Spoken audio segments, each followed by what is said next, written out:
Boa noite! O projeto do Sopão completa 22 anos, ajudando pessoas nas ruas da cidade. Convidamos você que nos assiste a fazer parte desta família. Venha conhecer o nosso trabalho e descubra a melhor forma de nos auxiliar nesta tarefa de caridade. Especialista explica qual o perfil de profissional mais desejado pelo mercado de trabalho.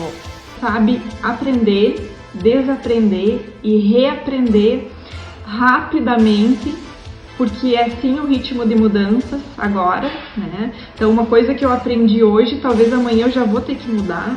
E no segundo bloco tem uma entrevista com o médico de Passo Fundo, Edmar Lima. Ele é um dos voluntários do estudo com a vacina chinesa Coronavac. Semana passada, por conta própria, por segurança dos meus pacientes, eu fui fazer uma testagem. E a testagem deu que eu tinha gerado imunidade. Então, acredita-se que provavelmente a minha imunidade foi a vacina que gerou.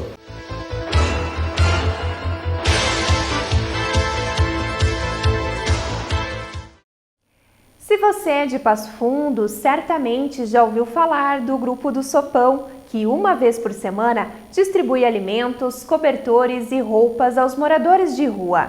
Neste mês, o projeto está de aniversário e por isso a gente conta um pouco da história deste trabalho assistencial. Vamos conferir.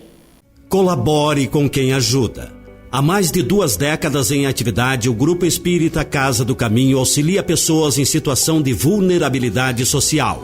Assim nasceu o Sopão, que todas as terças-feiras reúne voluntários no preparo de alimentos para pessoas carentes, entre elas os moradores de rua. O nosso papel é estender a mão e fazer o bem, por isso nossas atividades nunca param. Desde 2012 somos uma ONG legalizada com estatuto e conta em banco. Na pandemia, a antiga sopa servida em copos por razão de segurança e distanciamento social se transformou em um risoto reforçado. E além do tradicional amor, a marmita é preparada com ingredientes frescos doados por incentivadores do projeto.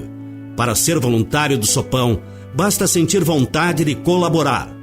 No momento, temos mais de 40 integrantes ativos e muitos outros que ajudam de forma indireta. Nossas despesas são custeadas pelos participantes diretos através de uma mensalidade de R$10 e também com o apoio de pessoas físicas e jurídicas. Atualmente são servidas em média 250 marmitas todos os meses. Para mantermos nossas atividades, recursos financeiros são indispensáveis. A sua colaboração será muito bem-vinda. Acesse as redes sociais sopão.casa do caminho e saiba como contribuir com o projeto. Neste ano de 2020, no mês de outubro, o Grupo Espírita Casa do Caminho completa 22 anos de atividade ininterrupta, auxiliando e amparando moradores de rua de Passo Fundo. Convidamos você que nos assiste a fazer parte desta família. Venha conhecer o nosso trabalho e descubra a melhor forma de nos auxiliar nesta tarefa de caridade. Contamos com o apoio de todos.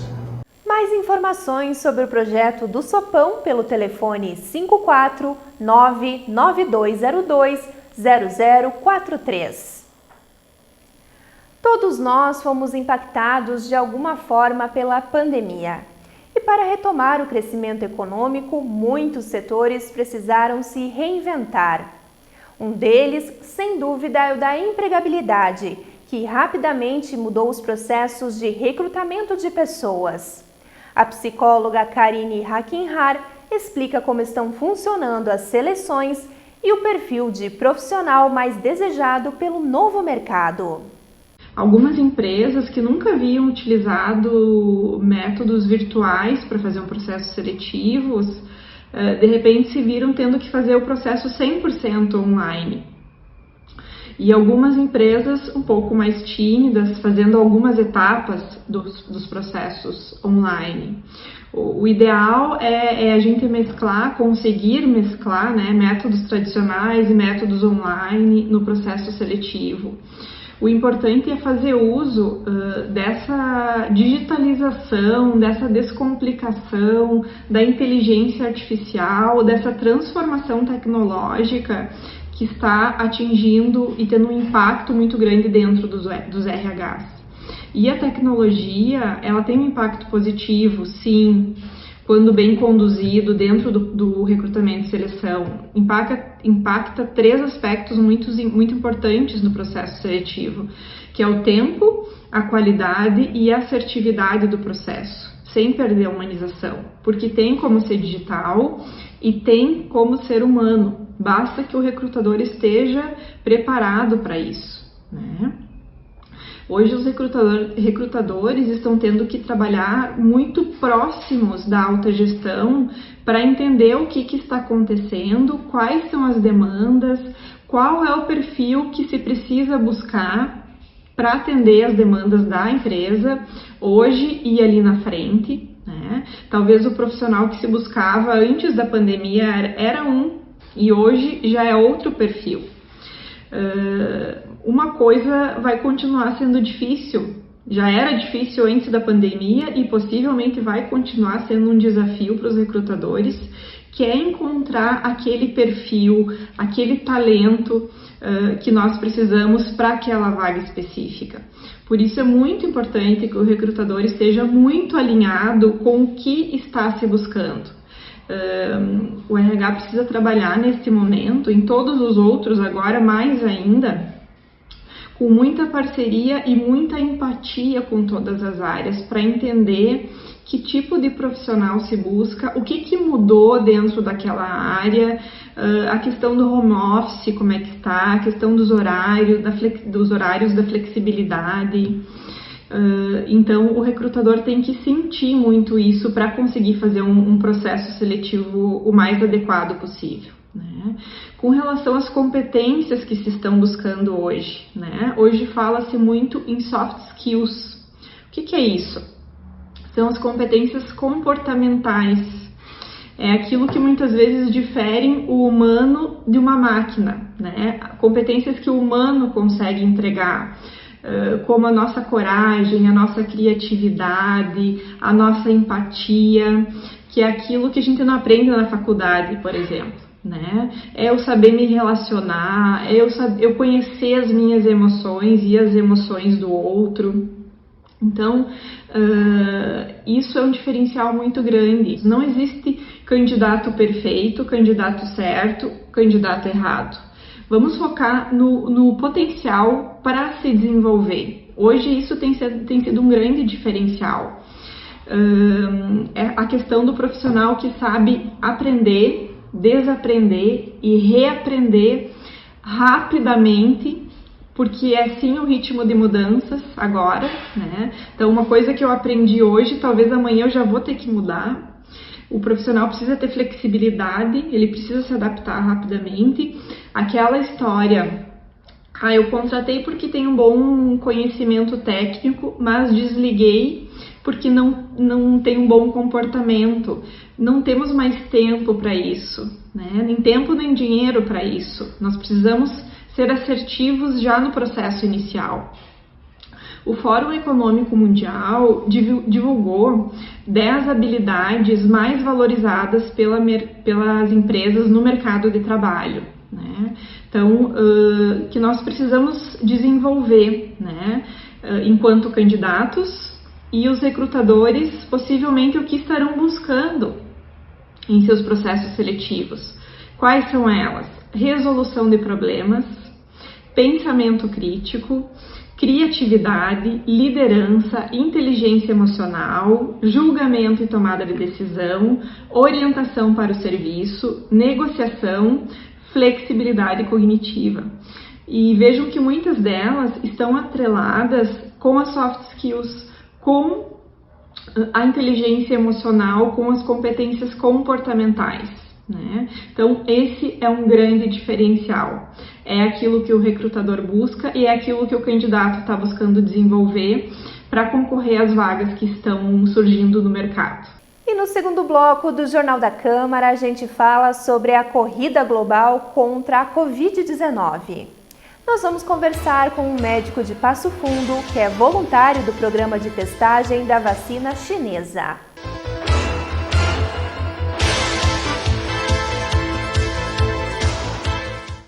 Com essa história de fake news se espalhando, muita gente vem me perguntar: Átila, como que eu faço para identificar o que é fato e o que é fake? Por isso eu resolvi preparar uma espécie de tutorial do que você pode fazer. Primeiro passo: desconfie. Quando chega uma notícia, principalmente das mais impactantes, procure saber de onde veio. É de algum site conhecido ou um órgão oficial que publicou aquilo?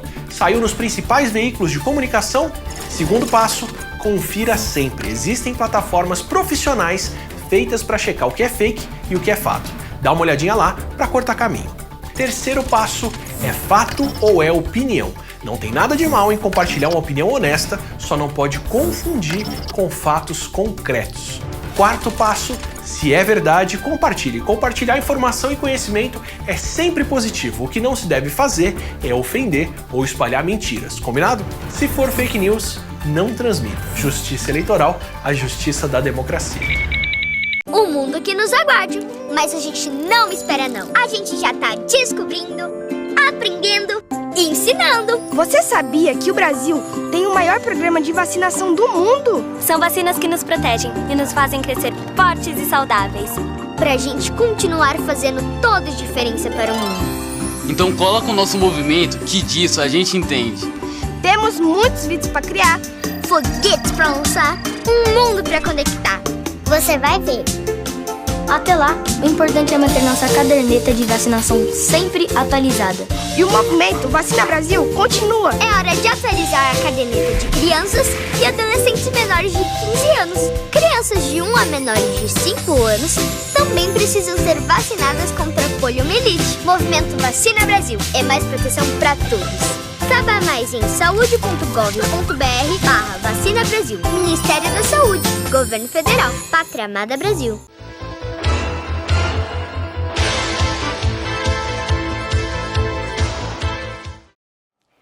Estamos de volta com o Jornal da Câmara para uma entrevista com o médico cardiologista de Passo Fundo, Edmar Lima, que é um dos voluntários para o teste da vacina contra a Covid-19. Boa noite, doutor Edmar. Muito obrigada por ter aceitado dividir conosco essa experiência. Muito obrigado pelo convite. Boa noite, é um prazer estar aqui podendo falar sobre algo tão importante no momento tão difícil que estamos vivendo. Muito obrigado pelo convite. Doutor Edmar, eu quero iniciar então a nossa conversa falando então por que o senhor decidiu participar da pesquisa do Instituto Butantan que realiza os testes da vacina da empresa chinesa Sinovac. Bom, isso começou, foi ali, não tenho certeza a data, eu acho que foi no início de maio, o final de abril, no momento em que a pandemia estava aparecendo e chegando e num momento de bastante dúvidas, onde a gente estava bastante recolhido em casa, fechado. E começou a acreditar que a única maneira que a gente teria para sair desse momento, dessa crise, seria a vacina. Ou seja, o que daria confiança para a gente era fazer essa vacina. Então, logo saiu o convite na PUC, no Hospital São Lucas da PUC, que faria essa pesquisa sobre uma possível vacina e aí a gente podia se inscrever. O que eu pensei? Naquele momento que poderíamos nos ajudar, principalmente seria uma vacina, que nos traria confiança para voltar a uma vida normal e possivelmente uma cura de uma doença que está chegando que a gente não conhece direito. Então, prontamente eu me inscrevi. Eu já tinha trabalhado no Hospital São Lucas da PUC como pesquisador de medicamentos, então eu sei como é uma pesquisa de medicamentos, eu sei que a segurança que é isso, então me candidatei como cobaia para testar essa nova vacina, com o objetivo que, se tivermos vacina, é o que vai tirar desse momento, né? Então, a maior contribuição que naquele momento eu teria era, claro, atender os pacientes que estavam chegando naquele momento grave, estar disposto a atender eles, ou seja, à disposição, e, mais que isso, seria ajudar o desenvolvimento de uma vacina, o que está sendo muito bom e um orgulho estar podendo participar com isso. E o senhor já estava atuando de perto, de frente no combate ao coronavírus aqui em Passo Fundo? Sim, eu trabalho numa UTI, onde até um dos primeiros pacientes que chegou a necessitou a ser intubado, colocado em ventilação mecânica, fui eu que fiz essa intubação. Então eu já tive o contato direto com alguns pacientes no início e também na emergência do Hospital de Clínicas de Passo Fundo, ao qual eu trabalho na emergência junto com os residentes, a gente tem que atender alguns pacientes que chegam. Então naquele momento estava chegando bastante pacientes. Então tive o contato, e no momento que a gente estava em dúvida como chegariam esses pacientes, né? O quanto que seria o contágio. Então, sempre, de uma maneira ou outra, atuando diretamente. E também na minha área, que eu sou cardiologista, trabalho com a parte de arritmia cardíaca, no desenvolver da doença a gente começou a ver que doenças cardiovasculares eram muito frequentes nos pacientes com Covid. E então a gente teve que também atender bastante pacientes cardiológicos, com complicações cardiológicas após o contato com o vírus. Então, maneira direta com o coronavírus e as complicações cardiológicas por causa da doença, eu tive contato. E como que funciona o desenvolvimento da vacina? Algumas pessoas recebem a vacina e outras um placebo. Isso, é muito importante a gente explicar como é um estudo clínico de uma vacina ou de uma medicação. Até o momento atual, pessoas que estão longe disso da ciência começaram a querer entender para aprender. Toda medicação, e a vacina é de certa forma uma medicação, ela tem que ser testada num chamado estudo clínico duplo cego randomizado. O que é isso? É randomizado, ou seja, sorteados pacientes, onde metade deles entram no grupo que recebe a medicação, nesse caso a vacina, e um outro grupo recebe o placebo, ou seja, é algo que não causa efeito nenhum no uso da medicação, no teste. Por exemplo, medicações podem usar água destilada ou comprimido com farinha, esse é o chamado placebo. Então é uma vacina que vai testar a imunidade e algo que tu recebe que não vai gerar nada. Após isso, depois de acompanhamentos e consultas, testes e exames, é comparado aqueles que recebem a medicação, ou seja, a vacina, com aqueles que receberam placebo. Para a vacina funcionar, ela tem que gerar, nesse caso, imunidade muito mais do que aqueles que têm placebo. Então é esse que é um estudo clínico randomizado. Quem aplica no Instituto São Lucas da PUC não sabe se eu estou recebendo vacina ou placebo. Nem eu sei, por isso que ele é duplo cego. Só na central, que eu acredito que seja no Instituto Butantan, que sabe, eu através de um número meu que eu sei que eu estou recebendo placebo ou medicação. E depois disso vai ser avaliado. Quando estava recebendo a vacina, antes de receber ela, a gente faz muitos exames de sangue, teste rápido, teste do nasal para ver se teve contato com o vírus. O senhor recebeu até o momento quantas doses da vacina ou qual fase do estudo nós estamos? No caso, são para a testagem da vacina, que seria a medicação que está sendo testada para depois ser distribuída para a população, se funcionar, são duas dosagens. Uma e depois 15 dias a outra. E após isso, de tanto em tanto tempo, eu tenho que fazer algumas consultas para ver como eu estou, se tem sintomas adversos e se está gerando imunidade. Ou seja, é sempre feito o teste de sorologia para ver como é que eu estou. E quantas etapas anteriores a gente já teve e se fala em resultados positivos até o momento? Para que uma pessoa, ou seja, a pessoa seja testada numa medicação, ela tem várias outras fases antes, em laboratório, algumas vezes em animais, e vai indo até que chegue na gente, tá? Na hora que tem insegurança nas pessoas. O término, nesse estudo, ao qual a gente está na fase 3, que é que eu estou, a gente não sabe quando é que vai terminar. Última consulta que eu fui, eles aumentaram o número de pessoas que estão participando, eles acreditam que o término do estudo seja em janeiro. Foi o que me falaram por cima. Não tem data, não tem nada. A gente não sabe se der certo quanto tempo que vai ser distribuído para a população geral isso. Mas acredita-se que em janeiro ele já tenha terminado o estudo, a gente vai saber os resultados dele. O senhor sentiu algum efeito adverso dessa testagem, dessa vacina? Isso é uma parte muito boa, né, desse teste, que é o que causa medo. As pessoas não querem participar. Tu está participando como cobaia, que risco é esse, né? Não tive nenhum efeito adverso, nenhum. Um pouquinho de dor local onde foi feita a vacina, mas sem sintoma algum, né? Nada. Por sinal, também no grupo que a gente faz, tem várias pessoas conhecidas na área que estão fazendo, lá a gente tem discutido sobre os sintomas, ninguém teve efeito adverso, o que é muito bom isso, ou seja, da segurança, né? A gente tem escutado tanta coisa, notícias fake news sobre vacinas, riscos, a gente não viu, ninguém teve efeito adverso até agora. Dos que eu conheço, claro, isso é uma amostra minha, dos conhecidos mesmo que fizeram. É um estudo geral, mas não teve efeitos adversos. E os voluntários têm acesso aos resultados parciais do estudo até o momento? Se sabe se por acaso até agora a vacina desenvolveu alguma imunidade ao vírus? Isso a gente não sabe, que por isso que ele é um estudo duplo cego. Quem está aplicando não sabe, nem nós que estamos recebendo. Isso é uma central que tem. O que eu posso dizer?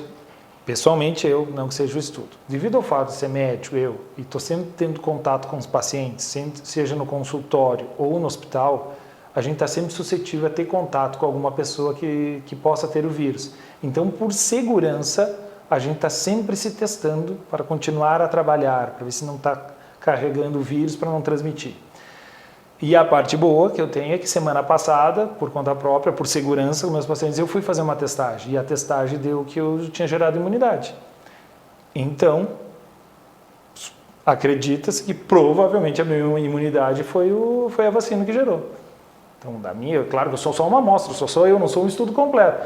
Mas eu não tive efeito adverso. Eu fiz um teste. Esse teste gerou o IgG positivo, né, que quer dizer que é a imunidade. Me faz acreditar que a vacina funcionou. E, doutor Edmar, o senhor me disse em conversas anteriores e repetiu várias vezes em outras entrevistas também em veículos de comunicação que o senhor aceita conversar sobre este assunto, né, já que é um teste, para levar uma mensagem de esperança, então, aos brasileiros, enfim, a todo mundo em relação a esses testes da vacina. Aos brasileiros nem tanto, mas eu digo para a nossa cidade, a nossa região, né? O que eu tenho a dizer é o seguinte, como tu me falou, por que eu fui fazer isso? Por quê? Porque no início, o que foi a maior contribuição que eu teria? Atender os pacientes e, melhor tudo, trazer a vacina. Então, eu sendo uma cobaia para receber que a vacina funcionasse, seria maravilhoso. Eu tinha feito geralmente silêncio, não ia falar para ninguém, só que algumas pessoas ficaram sabendo, alguns meios de imprensa me procuraram para fazer entrevista. E daí eu pensei, e foi isso a minha ideia, que se as pessoas vissem que há uma vacina, há uma testagem próxima a gente, há uma pessoa conhecida aqui da cidade, onde tem contato, que seja o meu caso, está fazendo, não está tendo efeito adverso e, quem sabe, está gerando imunidade, isso traz uma mensagem de esperança para as pessoas. Porque é muita notícia ruim que a gente está recebendo todo dia, em todos os lugares.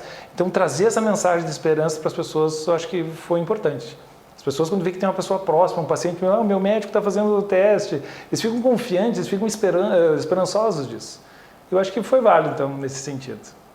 Então, doutor Edmar, eu gostaria de agradecer mais uma vez a sua participação no Jornal da Câmara de hoje e parabenizar, né, por essa coragem, enfim, de se voluntariar a um teste tão importante que é a vacina contra a Covid. Bem, muito obrigado e estou sempre à disposição quando precisarem para conversar sobre minha área ou principalmente essa área da vacina a qual eu estou participando agora. E o Jornal da Câmara termina aqui. Muito obrigada pela sua companhia e uma ótima noite.